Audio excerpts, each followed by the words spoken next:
You're listening to Astonishing Healthcare, the podcast hosted by Capital RX, focusing on the biggest issues affecting healthcare consumers, benefits plan sponsors, and health plans. We're covering the inside baseball on how things truly work, or don't, in the U.S. healthcare system and pharmaceutical supply chain in an astonishingly efficient way. Hello, and thank you for joining us for this episode of the Astonishing Healthcare Podcast. I'm Justin Vineri, your host and Director of Communications at Capital RX, and today I'm excited to have the absolute pleasure of chatting with our Senior Director of Clinical Programs, Bonnie Hui-Callahan. We'll be discussing everything you need to know about clinical programs, what they are, how they work, and who they're designed to serve. Bonnie, thanks so much for joining me today. Thanks for having me. It's a pleasure to be here. I know. I'm so glad we finally got you on. I've been waiting for this, Justin. It was inevitable. So you've been with Capital RX since 2021. Is that right? Yes, that's correct. Awesome.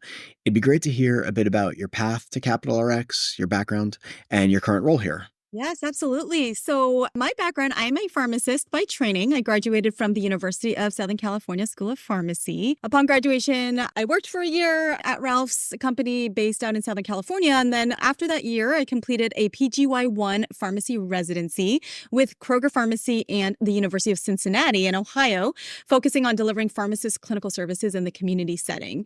So with my work in diabetes care in that space during that time, and a few years after that, I became certified as a certified diabetes care and education specialist, or CDCES. And so over my last, 14 years now in practice, I worked at a variety of pharmacy settings, starting out in the community pharmacy space, like I mentioned. I was a district clinical coordinator and then moved to pharmacy manager at Kroger. And then from there, I spent 4 years at OptumRx, building and maintaining their clinical programs, 3 years at a new local school of pharmacy, building their clinical rotation program, a lot of clinical programs involved. And now have been at Capital RX for the past, over 3 years. My current role is Senior Director of Clinical Programs, as you mentioned, and my team essentially owns and operates the suite of clinical programs we offer here at CapRx.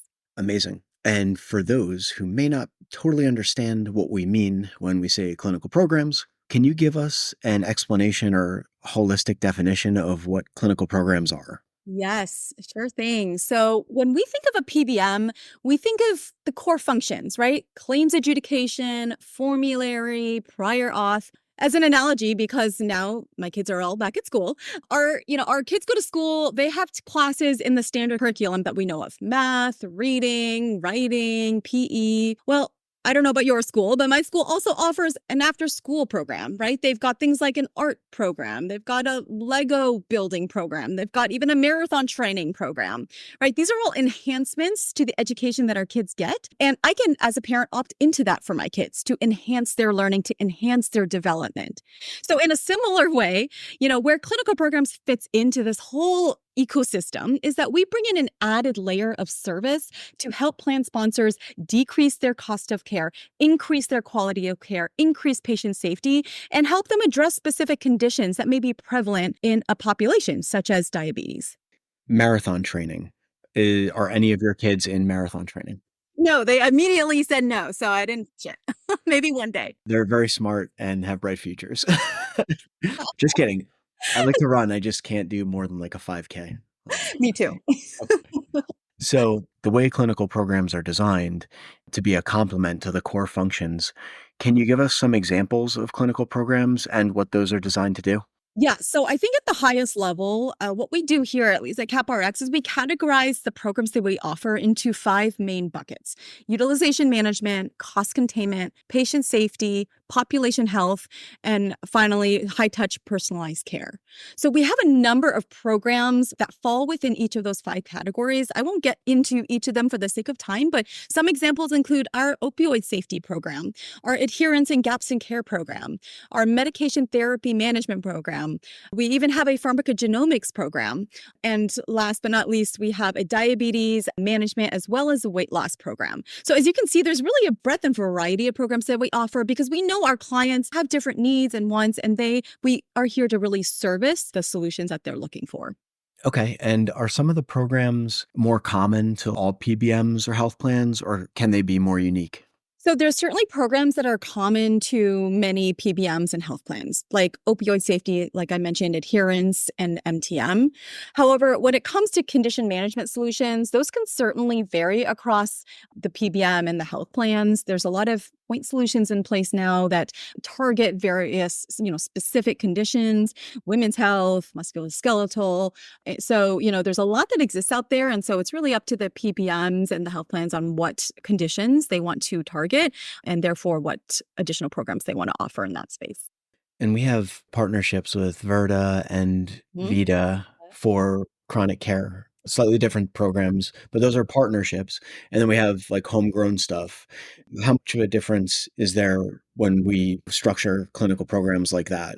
Yeah, so there's certainly benefits to both setups, right? We do have and love our partners, our vendors who offer a high touch care to our members. These are kind of the one-to-one clinician to member type of relationship, especially in the chronic condition or disease management space. That really goes a long way, and we utilize vendors for that.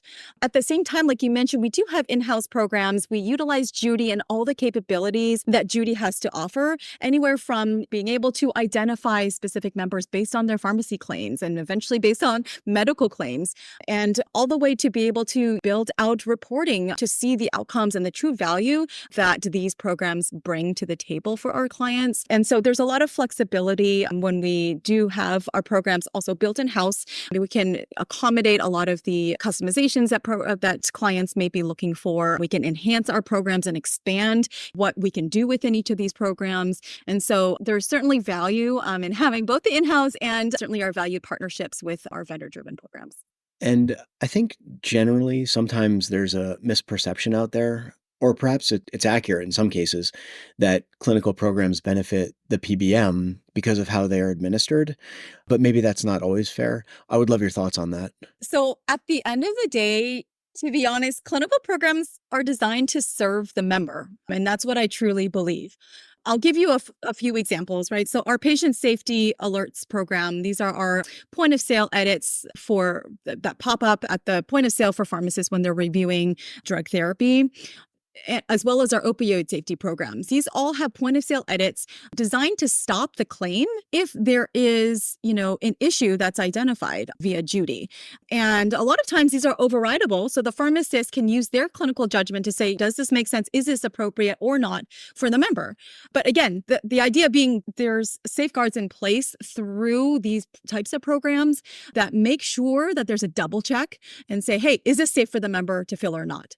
Another example, our adherence program. We send messages to members. These are focused on reminding the member to take their medication as prescribed. Our weight loss program, this is focused on helping members lose at least 5% of their body weight and get them back to a sustainable lifestyle routine that allows them to stay healthy.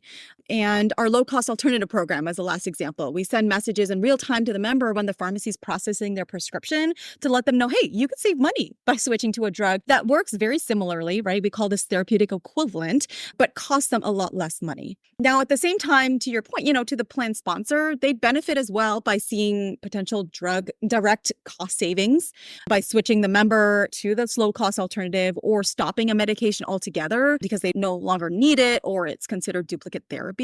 And in addition to that, plan sponsors can see clinical outcomes on their population depending on what program they elect, like lower opioid exposure, higher med adherence, weight loss, decreased A1C for members with diabetes. So it really is a benefit to all parties involved, and that's the beauty of clinical programs.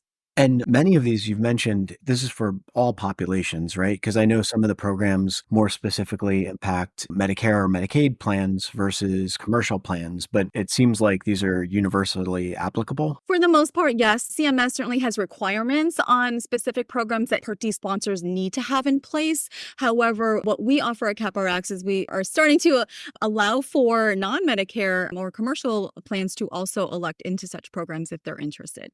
Cool. Okay. And in your opinion, what are the specific conditions or things you just rattled off so many great examples that clinical programs are best suited to aid? What can plan sponsors, plan fiduciaries now do to look at their populations and think about what programs they should consider? Yeah, so I could definitely spend a lot of time on this topic. I think if I were to boil it down and to kind of simplify the questions that plan fiduciaries want to be asking or how to look at their population, I would start with three questions, right? One is, where are some of the highest utilization and spend areas for my population?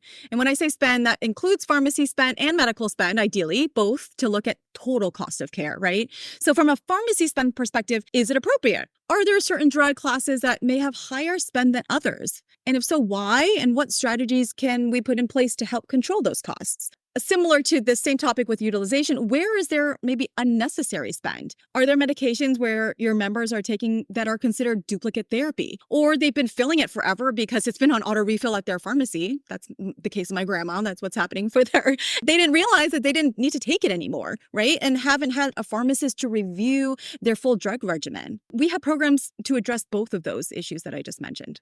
The second question is, what disease states or chronic conditions are most prevalent in your population and leading to perhaps avoidable spend on both the pharmacy and the medical side? Is it diabetes, hypertension, hyperlipidemia, obesity, right? Looking at medical claims, are there a higher number of ER visits associated with certain conditions like uncontrolled diabetes? And then the third question is, what does the adherence rate look like across your population among some of the larger, more prevalent drug classes, like, and you're going to hear it again and again, diabetes, hypertension, and hyperlipidemia? If your population isn't taking the meds they're prescribed, this can lead to downstream impacts that can result in higher costs in the end, right? So think heart attack with uncontrolled hypertension, foot amputation with uncontrolled blood sugar. Right, right.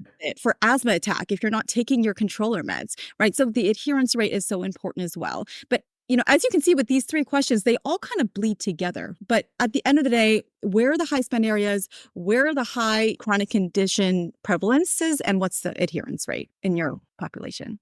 And given your background, I would think being a pharmacist by training and being involved in community pharmacies and involved in the care for these conditions, and I would think you have bring a unique perspective to us at Capital RX. But I think one thing is the identification of the total cost of care opportunities and having the medical data to do that. It's just a quick follow-up question. With the lag on the medical claim side and the immediacy of the pharmacy claim, is there a way plan sponsors can kind of bridge that and be more in tune with what's happening? Well, the pharmacy claim certainly is very, very helpful. What we have in place today is what we call identification via drug proxy. So we say, okay, we can assume that member has diabetes because they're taking at least 2 diabetes drugs, and we can see that in their claims history, right? Now, of course, is that perfect? It's not perfect.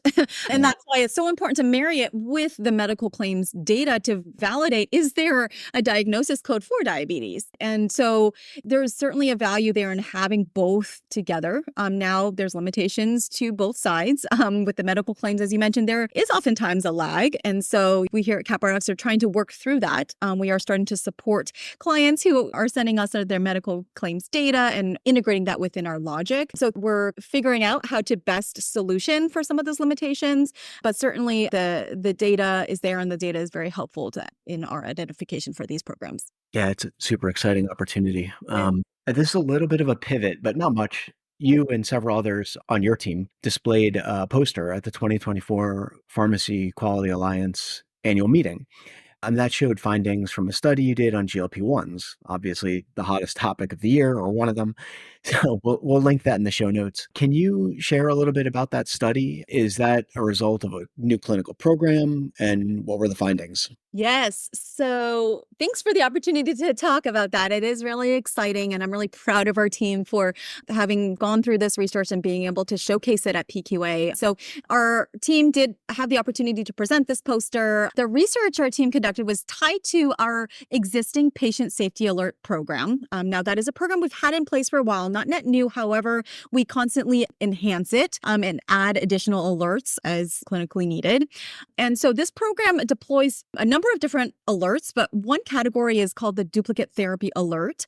And what it does is alerts at the point of sale to prevent instances of overlapping day supply of 2 big diabetes drug categories: GLP-1s for diabetes specifically here, and another drug category called DPP4 inhibitors. So why we have this in place is because current guidelines through American Diabetes Association as well as the American Association of Clinical Endocrinology, they recommend against the concomitant use of these two drug categories together just because there's lack of added benefit and the potential for additional side effects at the same time, right? So that's why we have this edit in place today in Judy. So we found in our analysis that through these safety edits, we were able to reduce the percent of overlap between these two drug classes by 50% from baseline. And we looked at data between January 1st and November 31st of 2023. So almost a year's worth of data. So this is another reason why our clinical team is so dedicated to continually monitoring and enhancing our patient safety alerts to ensure that we have safeguards in place like this at the point of sale to ensure drug regimens for our members are safe, effective, and cost conscious. Forgive the question here, because I know there's no such thing as a stupid question, right? But that's a win-win, like cost and safety, right? Yes, absolutely. And, a lot of times, yes, we do have patient safety programs, of course, but at the end of the day, if the edit is allowing the member to no longer have to take that medication because it's not safe for them, the win at the same time is that, you're not paying for it. And the plan sponsors aren't paying for it either. So that's where some of the pharmacy savings comes in. And that's really an exciting piece of the puzzle to tie in as part of the neat outcomes of our programs. Excellent. Okay. Last question for you, Bonnie. What's the most astonishing thing you've seen that you can share, of course, either during your time at Capital RX or relating to our discussion today over your career? So to be honest, for me, it's the growth that this company has had in the short 3 years I've been here. I think I was employee around 150. And when I last checked, I believe we're nearing 600, which is incredible. And honestly, I'm really proud to be part of this team and organization. And I'm really proud of the work that our organization has and will continue to do to further drive quality, decrease costs, and really improve patient safety for our members. Okay. Bonnie, thank you so much for taking the time today to chat with us and explain the basics of clinical programs and then dig a little deeper in some of these. It was great to have you on, and I hope to have you back to talk more about any new developments and hopefully some more data around these programs. Awesome. Yes. Thanks for the time, Justin. Really excited to be here. And thanks again for the opportunity. Thank you for listening to Astonishing Healthcare by Capital RX. Head over to cap-rx.com/insights and visit the podcast section for show notes and other relevant content. If you liked this episode, be sure to subscribe so you don't miss the next one. And definitely share the link to the show with your network if you enjoyed it. Have a great rest of your day.